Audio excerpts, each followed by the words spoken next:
এরকম হাজার হাজার মতুর এখন যারা দুর্নীতির অভিযুক্ত এরকম আছে।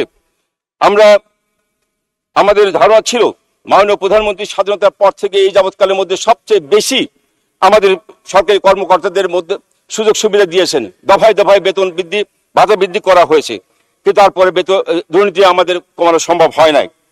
আমরা দুর্নীতি বিধিবিধানকে বরং আরো নমনীয় শিথিল করা হয়েছে। উদাহরণ হিসেবে বলা যেতে পারে সরকারি কর্মচারী শৃঙ্খলা আপিল, যেটা 2018 সাল এবং সরকারি চাকরি আইনের উল্লেখ করা যায়। এটার কারণেই আমরা বর্তমান বিধিমালার দুর্নীতি কর্মচারীদেরকে চাকরিতে বহাল রাখার সুযোগে কেবল রাখা হয়নি, বরঞ্চ পদোন্নতি প্রদান এবং সসম্মানে অবসর যাওয়া, পেনশন সুবিধা দিয়ে পাওয়ারও সুযোগ এখানে রাখা হয়েছে।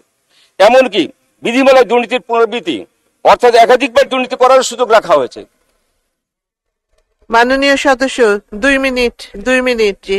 সরকারি ঘুষ গ্রহণের প্রবণতা বৃদ্ধি হওয়া সত্ত্বেও ঘুষ গ্রহণের এই বিধিমালাকে দুর্নীতির সংজ্ঞাভুক্ত করা হয়নি। এছাড়া দণ্ডের বিধানের ক্ষেত্রে বৈষম্য আছে। আপনি লক্ষ্য করবেন মাননীয় স্পিকার, কর্মরত ক্যাডার কর্মচারী দুর্নীতি প্রমাণিত হওয়ার পরও নামমাত্র দণ্ড দিয়ে তাকে চাকরিতে বহাল রাখার সুযোগ আছে। অপরদিকে নন ক্যাডার কর্মচারী দুর্নীতি প্রমাণিত হলে তাকে চাকরিতে বহাল রাখার আর কোনো সুযোগ থাকছে না। অথচ আমাদের পার্শ্ববর্তী রাষ্ট্র ভারতে ওখানে যদি দুর্নীতির অভিযুক্ত হয়, প্রমাণিত হয়, তাহলে বাধ্যতামূলক অবসর প্রদান এবং পেনশন প্রদানের কোনো সুযোগ রাখা হয় নাই। স্পিকার, আমরা যে বিষয়টা বাংলাদেশের জন্য এখন সবচেয়ে বেশি গুরুত্বপূর্ণ বা সরকারের জন্য বড় চ্যালেঞ্জ, সেটা হলো দুর্নীতি।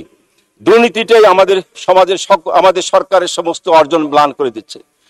মাননীয় প্রধানমন্ত্রী বারবার বলেছেন, এই দুর্নীতির বিরুদ্ধে 0 টলারেন্স ঘোষণা করেছেন, তারপরে আমরা কিন্তু এখনো সেই দুর্নীতিটা আমরা দমন করতে পারি নাই বা দুর্নীতি নিয়ন্ত্রণ করা যায় নাই।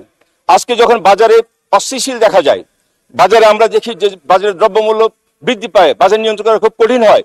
এর একটাই কারণ, বাজার আপনি কখনোই নিয়ন্ত্রণ করতে পারবেন না যদি সেই বাজারে দুর্নীতির অবাধ প্রবাহ থাকে, তাহলে সেই বাজার কখনোই নিয়ন্ত্রণ করা যায় না। আপনি দেখেছেন এবারে কুরবানি ঈদের সময় ছোট্ট দুটি ঘটনা যেটা নিয়ে সারা দেশে আলোড়ন সৃষ্টি হয়েছে। একটা গরুর দাম 1 কোটি টাকায় বিক্রি হয়েছে, যার মাংস হবে 1400 কেজি, অথচ তাহলে পার কেজিতে প্রায় 7,000 টাকা কেজি করে পড়ে। এটা কারা কিনলো, কেন কিনলো? এটা বৈধ উপায় যাদের, তারা এইভাবে টাকা খরচ করে কিনতে পারে না। এটা অবৈধ যাদের উপায়, তারা এই ধরনের এইভাবে খামখেয়ালি করে কিনতে পারে।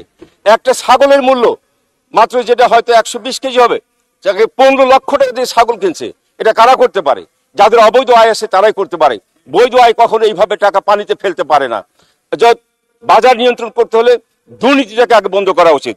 আমাদের মাননীয় প্রধানমন্ত্রী 2018 সালের নির্বাচনেই সরকারের প্রশাসনের উচ্চ পর্যায়ের কর্মকর্তার সঙ্গে বৈঠক করেছিলেন।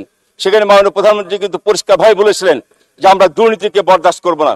সরকারি কর্মকর্তা কর্মচারীদেরকে তাদের দফায় দফায় বেতন বৃদ্ধি করা হয়েছে, তাদের সুযোগ সুবিধা বৃদ্ধি করা হয়েছে, তারপরে কেন দুর্নীতি হবে?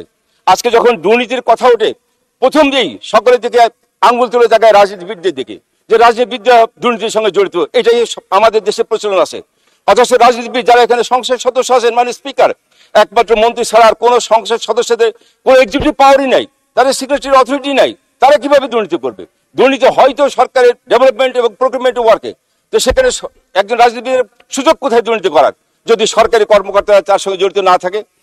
আমরা সেই কারণে আমরা বলতে চাই যে আপনি দেখুন 2018 সালে আমাদের জনপ্রশাসন মন্ত্রণালয়ের এক তথ্য এসেছে, ওখানে প্রায় 1000 কর্মকর্তা কর্মচারীর বিরুদ্ধে দুর্নীতি এবং অনিয়মের অভিযোগ তাদের জমা হয়েছে।